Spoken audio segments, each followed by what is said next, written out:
جی دوستوں، میں اور انجیر کا بقیہ حصہ پارٹ 2۔ تو یہاں ہم نے چھوڑا تھا، واہ میرے بابا کی قوت ان کی انگلیوں کے پوروں سے جسم میں سرایت کر رہی تھی۔ میری آنکھوں میں پانی یوں چھلکا جیسے وہ انجیر کے کھدے تھاملے کو سیراب کرنے کو لپک رہا ہے۔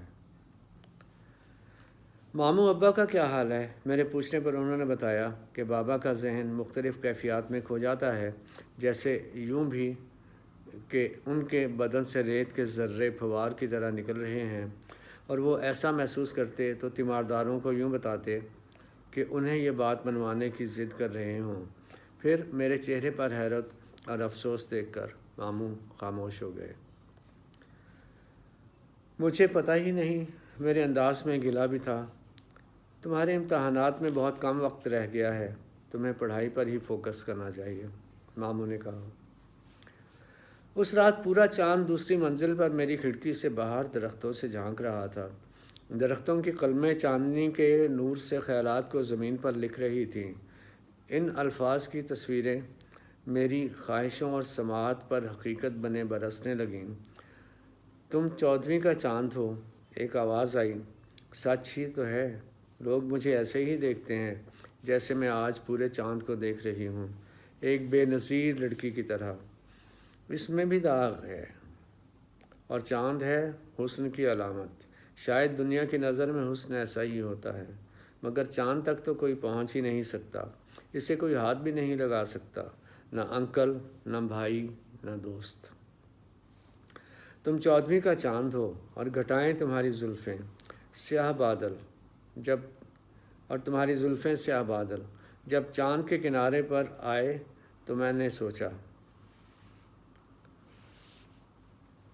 سیاہ بادل جب چاند کے کنارے پر آئے تو میں نے سوچا، ہاں گھٹائیں میری زلفیں ہیں، ہاں میں چاند ہوں، 14ویں کا چاند۔ چاند بھی دھرتی ماں سے دور، اور میں اپنی اماں سے۔ مجھے اپنی دلیلوں کے تذبذب نے گھیر لیا اور میں بستر پر آ کر لیٹ گئی۔ تھوڑی بے کیفی کے بعد ایک اور آواز آئی جس نے بے کیفی کو بے جان کر دیا۔ انبیئریبل، جسٹ انبیئریبل، اس نے سنجیدگی اور بے یقینی سے کہا۔ کیا ہوا؟ میں واقعی سمجھ نہ پائی۔ اس نے میری ناسمجھ آنکھوں میں جھانکا، پھر میرے گالوں پر اپنی نظریں دوڑاتا ہوا میری آنکھوں میں ان کی گہرائی ماپنے کے انداز میں جھانکتے ہوئے کہا، تمہارا حسن۔ اس کے لبوں پر مسکراہٹ نے انہیں شاداب کر دیا تھا۔ میں پہلے تو اچانک اس کے چہرے کے بدلتے تاثرات کو سمجھنے کی کوشش کر رہی تھی، مگر جب یوں اس نے تمہارا حسن کہا تو مجھے لگا پھوار کے قطرے میرے دل و دماغ اور آنکھوں کو نکھارتے گزر گئے ہیں۔ سینے میں کھلتے دل کے شگوفوں اور چہرے کے بدلتے رنگ کو تو میں قابو نہ کر پائی، مگر ایسے موقعوں پر آنکھوں کے تاثر اور زبان پر میں نے کنٹرول خوب سیکھ لیا تھا۔ میرا حسن؟ میں نے شرارت سے اس کی آنکھوں میں دیکھتے ہوئے کہا، ہاں، یور بیوٹی۔ تو اس میں میرا کیا قصور؟ میں نے بے ساختگی سے کہا، تمہاری آنکھوں کی شوخی جیسے نہیں، جیسے اور کچھ نہیں۔ اس نے شاید میری بات نہ سنی تھی۔ تو اس میں میرا کیا کمال؟ اب اس نے میری بات سن لی تھی، اور مجھے لگا میرا پہلا جملہ بھی اب اس کے حواس تک پہنچ چکا ہے۔ پھر بے خودی میں اس نے اپنے دونوں ہاتھوں میں میرا چہرہ گلداز پتوں میں پھول کی طرح سما دیا۔ شانی جانتی ہو، اس نے اسی بے خودی سے کہا۔ میں چپ رہی۔ تمہیں بازوؤں میں لینے کا احساس کیسا ہے؟ میں چپ رہی۔ میں اپنے بدن کی سنداہٹ کو اپنے چاروں طرف بکھرتا محسوس کر رہی تھی۔ تمہیں بازوؤں میں لینے کا احساس ایسا ہے جیسے کوئی کنکنا ریشم دامن میں بھر لے اور اسے یوں بے تابی سے سمیٹتا پھرے کہ کہیں وہ دامن کے کسی بھی گوشے سے باہر کو سرک نہ جائے۔ انبیئریبل، جسٹ انبیئریبل، اس نے اپنے ہاتھوں کو غیر محسوس جھٹکے سے میرے چہرے سے ہٹاتے ہوئے کہا، اور اپنے ہاتھوں کو دیکھنے لگا جیسے ان سے میرے چہرے سے ہٹنے کی شکایت کر رہا ہو۔ میں نے ایک لمبا سانس یوں کھینچا جیسے بکھری اپنی سنداہٹ کو واپس اپنے بدن میں لے جانا ہو۔ میں نے کہا، تم میری ایسی باتوں کی کیوں تعریف کرتے ہو جن میں میرا کوئی کمال نہیں۔ جیسے وہ میری ایسی شرارتوں کو خوب سمجھتا تھا، تھوڑی دیر وہ بھی ویسی شرارتی آنکھوں سے دیکھتا رہا۔ تم باتیں بھی اچھی کرتی ہو۔ پھر ہم دونوں ہنسنے لگے، بلا وجہ نہیں، وجہ تو تھی۔ رات کے وقت اکثر جب آسمان، چاند اور بادل دیکھتی تو اپنے حسن کے ان استعاروں کی توجہ جاننے کی کوشش کرتی۔ سمندر ہے آسمان بن کر میری نظروں پر چھا جاتا تھا۔ میں اس میں اپنی آنکھوں کی گہرائی دیکھنے کی کوشش کرتی تو لاکھوں کروڑوں بڑی مچھلیاں ان آنکھوں میں بھی چھوٹی مچھلیوں کا شکار کرتی نظر آتی۔ تو یہ بھی سوچتی کہ حسن کی علامت چاند فاصلے مٹا کر اپنی ماں کی گود میں آ گرے تو سب کچھ یقیناً تباہ ہو جائے۔ میں ڈر جاتی کہ میں تو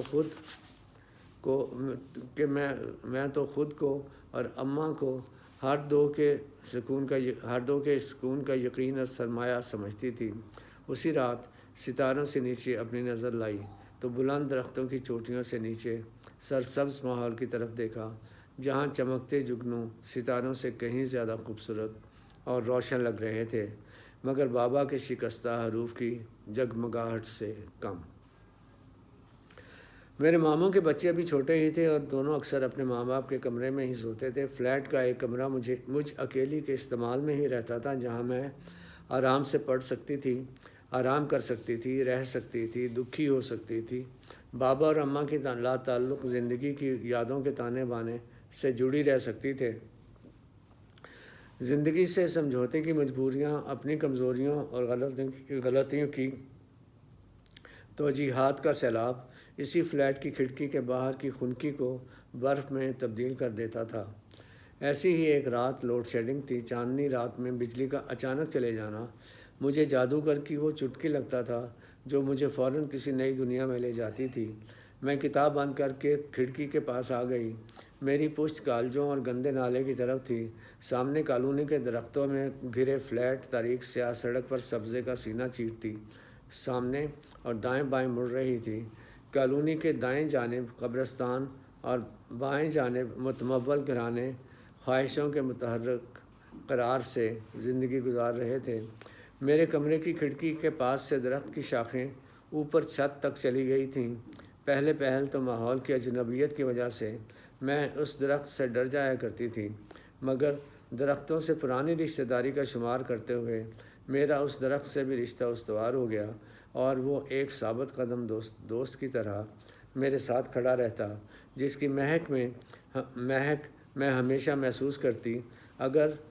اگرچہ میرے کمرے کے اوپر چھت تھی، مگر اس کی شاخیں اس چھت کے ایک حصے پر ایک سائبان بنی ہوئی تھیں۔ میری کھڑکی کی جالی کے ساتھ اس کی شاخیں مجھے ایک فطری مقدس لمس کا احساس دیتی تھیں، اور جیسے ہی میں جالی کھول دیتی اس کی شاخوں کے پتے جھٹ سے میری کھڑکی میں اپنی باہیں پھیلا کر اندر داخل ہو جاتی، جیسے ہاتھ ملانے کے لیے میری طرف اچک آئے ہوں۔ نیند کی طرح پرسکون میں نے دور کسی روشنی کا سراغ نہ پاتے ہوئے خود کلامی کی۔ ہاں، پرسکون مگر تنہا نہیں۔ مجھے لگا اس درخت نے مجھ سے بات کی ہو۔ میں نے محض محسوس کیا کیونکہ میں چاہتی تھی وہ کچھ بولے، سو میں نے ویسا سن لیا۔ پھر تھوڑی کھڑکی کھولی، اس کے ایک پتے کو توڑا، اسے ہاتھوں میں مسلا، اور پھر جب اس کی مہک میری ہتھیلی پر جم گئی تو پورے منہ پر کریم لگانے کے انداز میں نے اپنے ہاتھوں سے چہرہ ڈھک لیا۔ یہ کون سی دنیا ہے؟ اس خوشبو سے معطر 2-3 سانسیں لینے کے بعد میں نے سوچا۔ پھر میں نے آسمان کی طرف دیکھا۔ درختوں کے پتوں سے چھنتی ہوئی چاندنی الہام کی طرح اتر رہی تھی۔ بعض درختوں سے جھانکتے ہوئے تارے تاریک اور پراسرار دامن پر روشن چہرے کی طرح سجے ہوئے تھے۔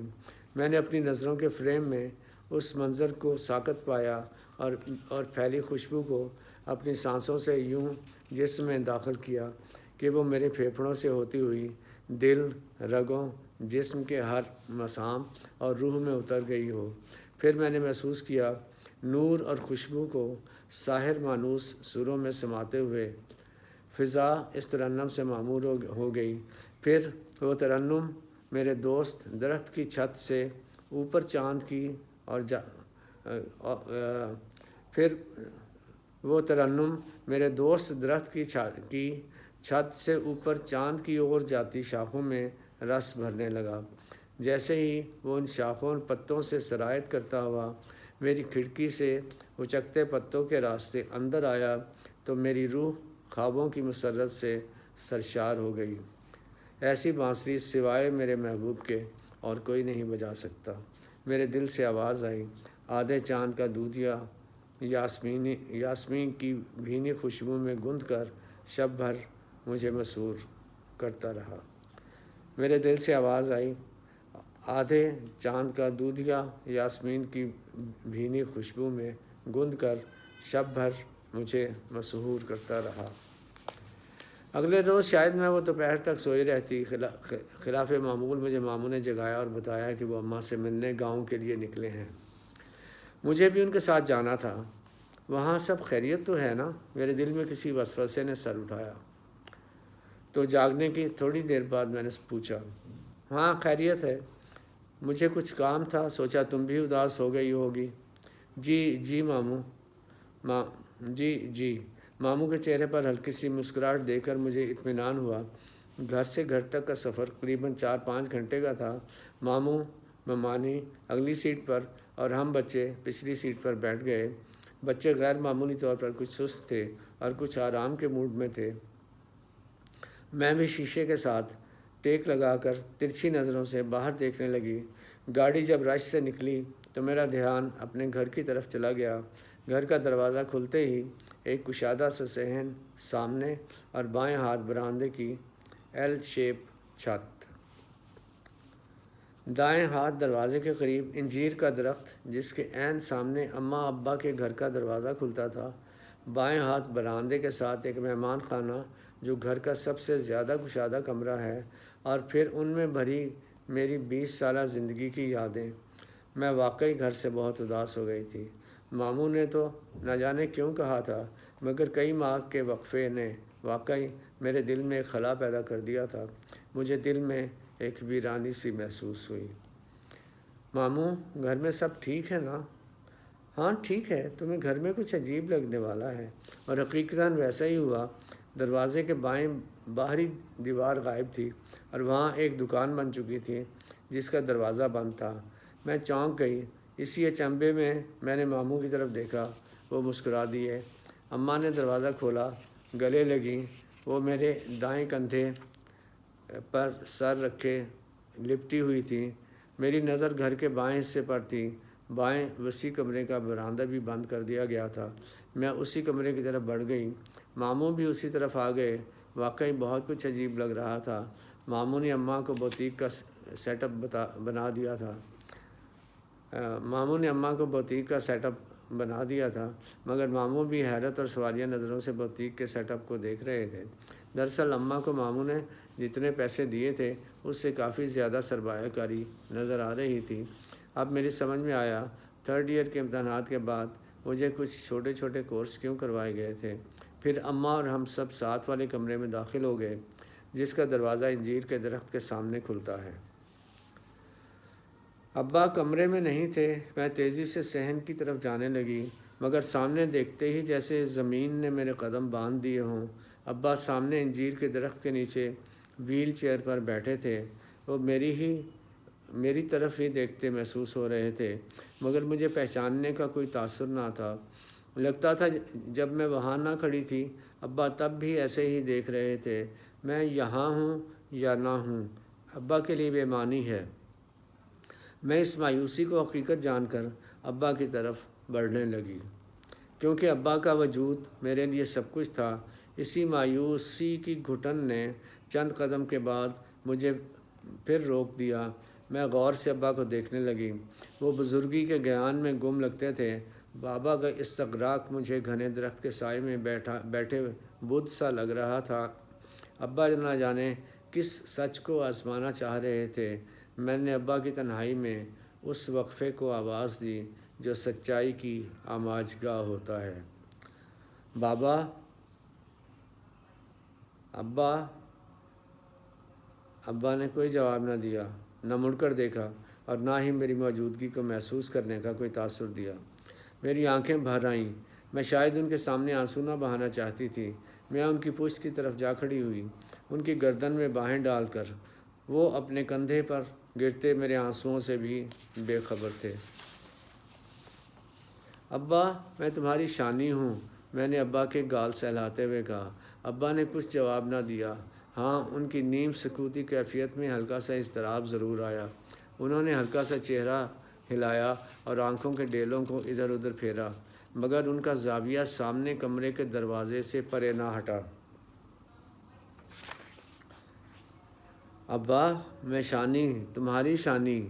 ابا کے استغراق میں کچھ کمی کا تاثر ملنے پر میں نے ابا کو اپنی طرف متوجہ کرنا چاہا اور جھک کر ان کی آنکھوں میں دیکھنے لگی۔ وہ بدستور سامنے کمرے کے دروازے کی طرف دیکھ رہے تھے۔ شانی، میری شانی۔ ابا کی آنکھوں میں چمک آئی اور ہلکی سی مسکراہٹ لبوں پر پھیل گئی۔ پھر اچانک چہرے پر پریشانی چھا گئی۔ نہیں شانی، نہیں، ایسا نہ کرنا، کانچ ہاتھوں میں چبھ جائے گا۔ ابا کے دائیں ہاتھ میں ہلکی سی حرکت ہوئی اور انہوں نے میری طرف ملتجیانہ نظروں سے دیکھا۔ دیکھو، چوڑی اس کے ہاتھ سے لے لو، وہ اسے توڑ کر ہاتھ زخمی کر لے گی۔ اسے بتاؤ میں اس سے سب سے زیادہ پیار کرتا ہوں۔ ان کا چہرہ دوبارہ دروازے کی طرف پلٹا تو میں نے دیکھا وہاں ایک چھوٹی سی بچی دروازے پر کھڑی تھی۔ میں اسے نہ پہچان سکی۔ میں نے سوالیہ نظروں سے اماں کو دیکھا۔ بوتیک کے مالک کی نواسی ہے۔ بچی اپنے ماموں کے ساتھ کبھی کبھار آ جاتی ہے۔ کاشف تھوڑی دیر پہلے اسے چھوڑ کر گیا تھا۔ اماں کی اس مداخلت نے ابا کی توجہ کا رخ پھر سے پھیر دیا تھا۔ ماموں لوگ دوبارہ کمرے میں جا چکے تھے۔ میں ابا کے پاس اکیلے رہنا چاہتی تھی۔ اماں، تم بھی اندر جاؤ نا، مہمانوں کے پاس۔ میں کچھ دیر اکیلے ابا کے پاس رہنا چاہتی ہوں۔ اماں خاموشی اور سنجیدگی سے ایک نظر میرے چہرے کو دیکھتے ہوئے کمرے کی اور بڑھ گئی۔ میں کرسی ابا کے سامنے رکھ کر بیٹھ گئی۔ خوشگوار موسم میں ڈھلتے سورج کی طمانینت ماند پڑ چکی تھی۔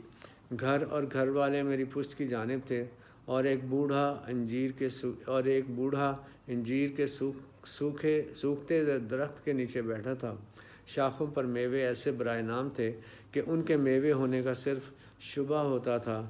شام کا وقت تھا مگر پرندوں کی چہچہاہٹ محسوس نہ ہو رہی تھی۔ گھر کا کچا صحن، نیم پختہ دیوار، داخلے اور بڑے کمرے کا دروازہ بند، ایک باپ بیٹی رشتے کے احساس کے تذبذب میں ڈوبے ہوئے۔ یوں لگتا تھا دو قیدیوں کو عرصے بعد ملاقات کی سہولت دے دی گئی ہے۔ میں بہت دیر تک ابا کی آنکھوں میں آنکھیں ڈال کر دیکھتی رہی، ان کے سر کے بالوں، گالوں اور کندھوں کو سہلاتی رہی اور ان کی نظر کے کونوں قدروں میں اپنی شناخت کا امکان کھوجتی رہی۔ وہ کسی معائنے کے لیے آئے مریض کی طرح میرے سامنے بیٹھے تھے، سہمے ہوئے کہ نہ جانے کون سی بیماری کی تشخیص ہو جائے۔ ابا کی ٹھوڑی ہنسلی کی ہڈیوں کے حلق کے نیچے اتصالی جوڑ کے ساتھ لگی ہوئی تھیں۔ ہم کتنی دیر تک ایک دوسرے کو دیکھتے رہے، اندازہ نہیں، اور یہ بھی اندازہ نہیں کہ ان ثانیوں میں وقت کے کتنے طویل دورانیے مضمر تھے۔ صورتحال کی اسی کشمکش میں ابا کے چہرے کو ایک جھٹکا لگا اور چہرہ یوں اٹھا کہ پہلی منزل کے زاویے پر کچھ دیکھنا چاہ رہے ہوں۔ پہلے جھٹکے میں میری نظر بھی اسی طرف مڑ گئی۔ کچھ قابل ذکر نہ تھا۔ پھر قلیل وقفوں سے جھٹکوں کا یہ عمل برقرار رہا۔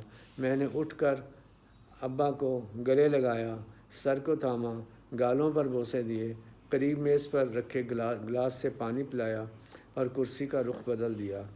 ابا، میں تمہاری شانی، میں نے بھرائی آواز میں کہا۔ اب ابا کی کرسی میری کرسی کے ساتھ تھی۔ میرا ہاتھ ابا کے کندھے پر تھا۔ تم شانی؟ میں ابا کے منہ سے یہ الفاظ سن کر کھل اٹھی۔ میں نے ابا کی آنکھوں میں دیکھا جو میری پہچان سے اب بھی آری تھے۔ ابا کے چہرے نے ویسا ہی ایک اور جھٹکا کھایا اور چہرہ اوپر کو اٹھ کر رک گیا۔ چہرے پر تناؤ کم ہو گیا تھا۔ پھر چہرے پر مسکراہٹ آئی۔ مجھے خوشی محسوس نہ ہوئی بلکہ ایک دھڑکا لگ گیا۔ اب کیا ہونے والا ہے؟ میرا ذہن ایک سوالیہ نشان بن گیا۔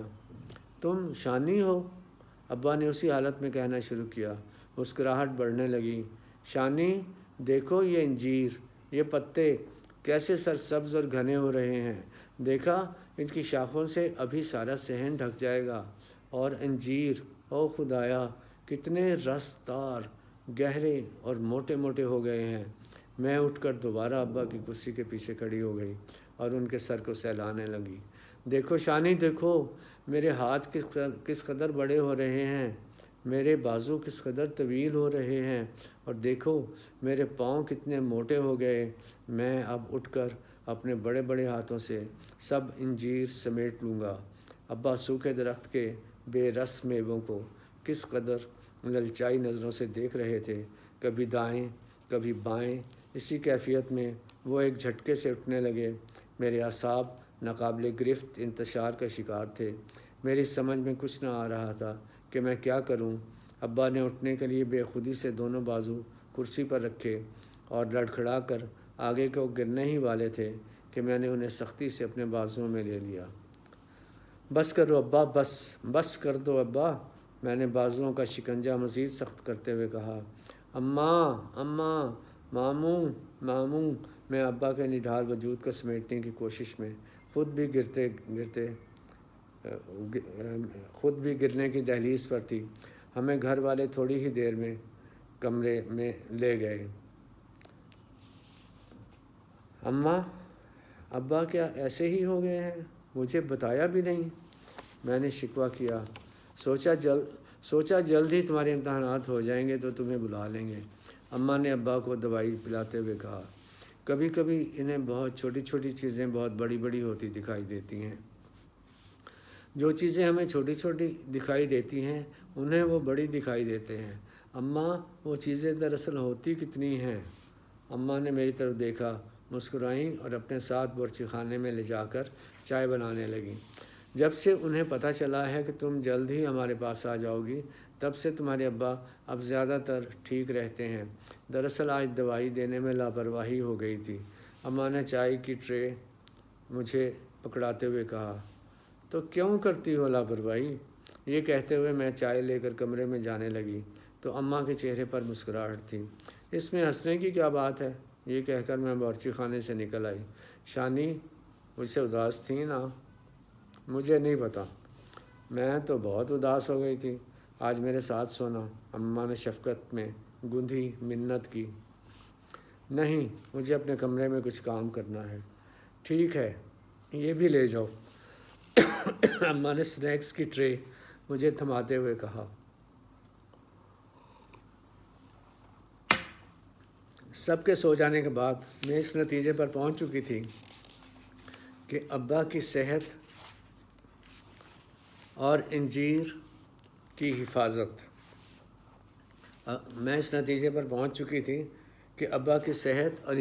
حفاظت ہم سب مل کر ہی کر سکتے ہیں۔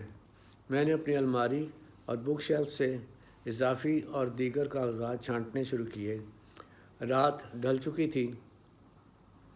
میں نے جھوٹی صبح کے ڈھل جانے کا انتظار کیا، پھر چنیدہ کاغذات کو کچے صحن کے کونے میں ایک چھوٹے سے گڑھے میں رکھ کر آگ لگا دی۔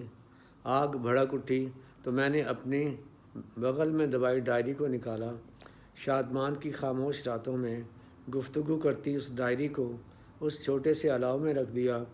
گھر والوں کے جاگنے سے پہلے ہوائیں خزاں کے گرے پتوں کو جیسے صحن سے دور لے جا چکی تھیں اور تازگی کی مہک میں جلے کاغذوں کی سڑانت کا نشان تک نہ تھا۔